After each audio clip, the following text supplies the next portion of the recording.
जय हो सितारे नवयुग नवयुग नवयुग।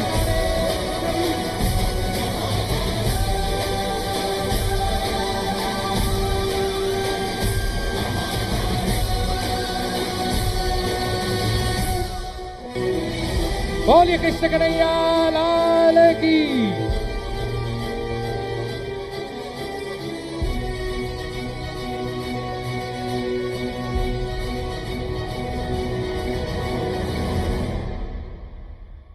आर्यावर्त में जो भी परिवर्तन हुआ है उसका समग्र श्रेय वासुदेव श्री कृष्ण को जाता है। मैं वासुदेव श्री कृष्ण से विनती करता हूं कि सम्राट के मस्तक पर मुकुट रखने का श्रेय भी उन्हें ही प्राप्त हो। जैसी तुम्हारी इच्छा। ठहरो, ठहरो, ठहरो, ठहरो।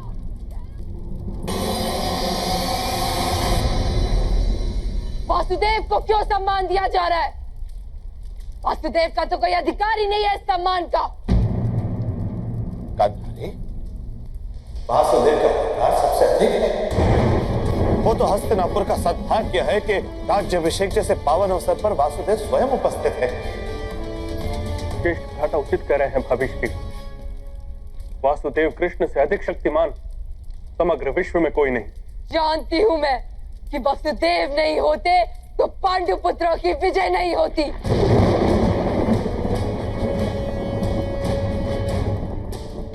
ये युद्ध ही नहीं होता। जानती हूं मैं इनकी शक्तियों को और इनके चमत्कारों को।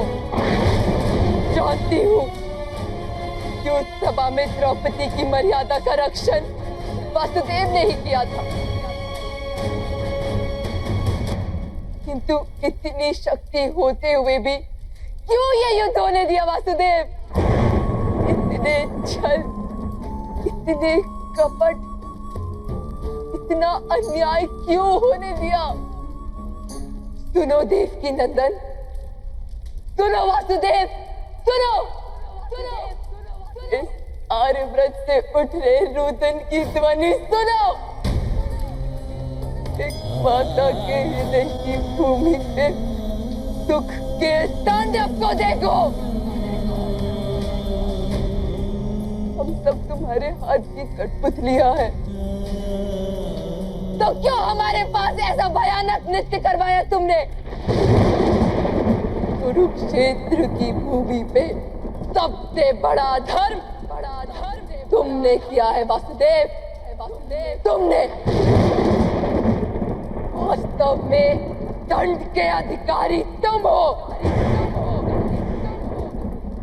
मैं महातपस्विनी सुबल कन्या, मैं महायोगिनी धृतराष्ट्र पत्नी, मैं महाभागिनी गुरुराज माता और तुम्हें श्राप देती हूँ।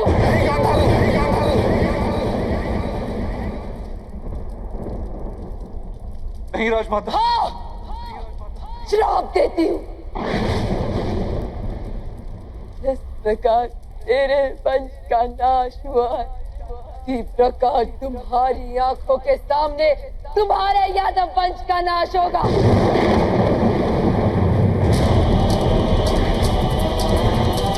सोचने वाला कोई नहीं होगा। जिस प्रकार मेरा नगर दुख में डूबा हुआ है, उसी प्रकार तुम्हारा नगर भी समुद्र में डूब जाएगा। तुम्हारे नगर के सोने के भवन समुद्र के पेट की आग से पिघल जाएंगे।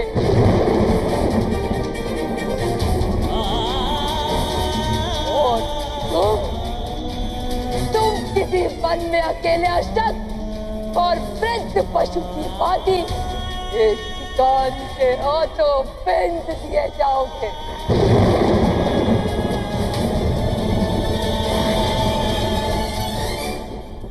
एक पुत्रहीन माता के हृदय से निकला हुआ श्राप कभी विफल नहीं होता।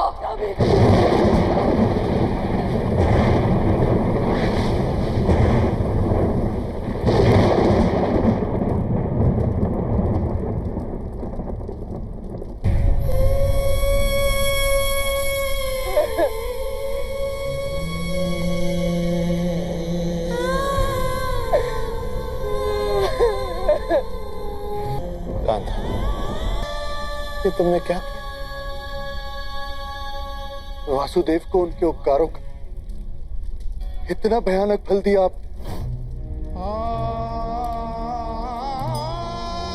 इससे उचित तो ये रहता कि अब हम 5 पांडवों को समय के अंत तक नरकवास में चलने का श्राप दे देते, परंतु माधव को इतना भयानक श्राप देकर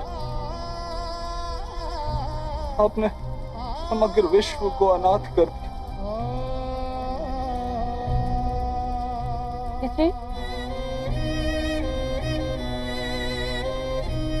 मुझे श्राप कर निवारण कीजिए।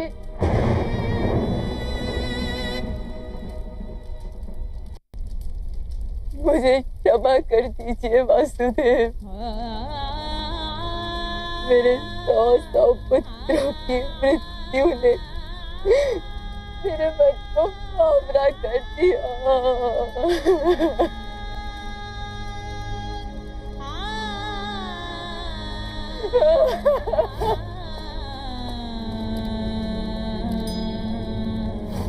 माता, आपने कुछ भी अनुचित नहीं किया माता।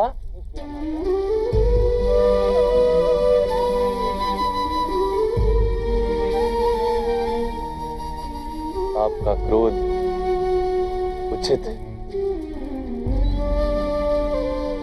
आपकी पीड़ा स्वाभाविक।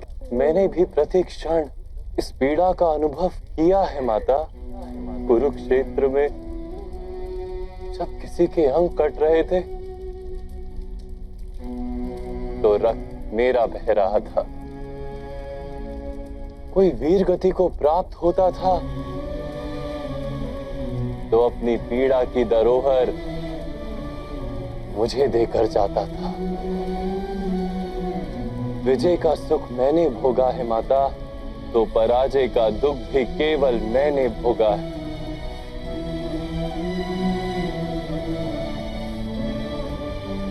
मैं ही आपका शत्रु हूं माता, किंतु मैं ही आपका मित्र भी हूं, मैं ही आपका पुत्र भी हूं। मैं ही हूं जिसने अश्वत्थामा को श्राप दिया, और मैं ही हूं जो श्राप को भोग रहा। दुर्योधन की जब जंघा टूटी माता तो वो चीख मेरी थी। मैंने जीवन भर माताओं के आशीर्वाद को ग्रहण किया, तो आज ये वासुदेव कृष्ण माता के श्राप को भी स्वीकार करता है।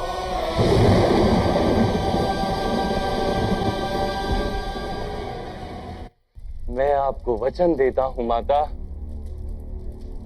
जब मेरे वंश के नाश का समय आएगा तो मैं स्वयं प्रथम अपने सुदर्शन से प्रहार करूंगा।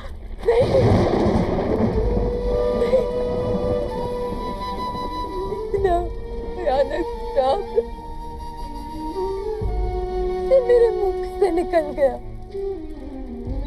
माता, आपका कोई दोष नहीं था। आशीर्वाद और श्राप तो समय अपनी योजनाओं के अनुसार बुलवाता है। आपके शब्द तो केवल नियति के कार्यों में निमित्त बने हैं बस।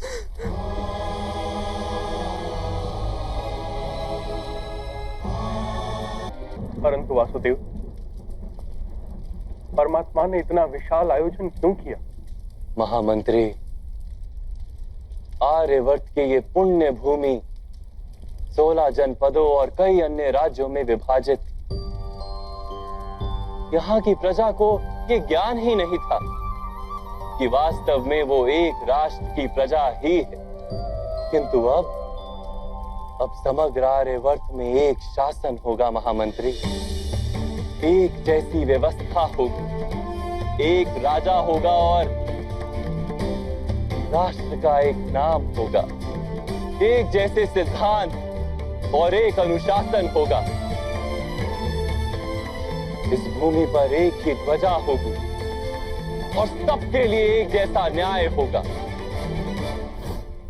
आर्यवर्त की ये भूमि भरत के नाम से भारत भूमि कही जाती थी, किंतु अब प्रथम बार ये भारत राष्ट्र कहा जाएगा।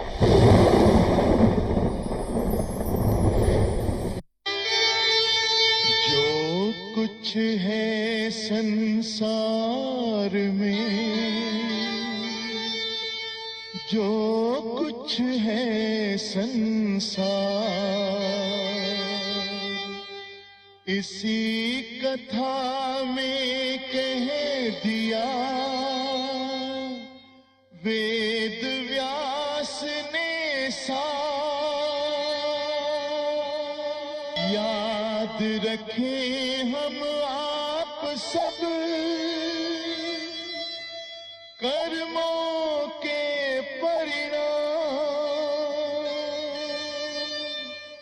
विदा ले रहे आज हम करते हुए प्रणाम।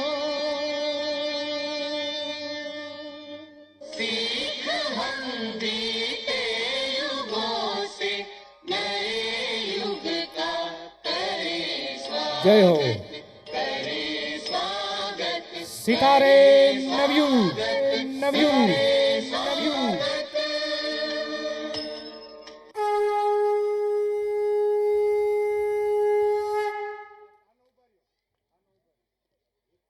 જોરદાર જોરદાર તાળીઓથી આપણે વધાવશું આ સુંદર મજાની આધ્યાત્મિક કૃતિને. આજના સમયની અંદર મહાભારતનો અંતિમ અધ્યાય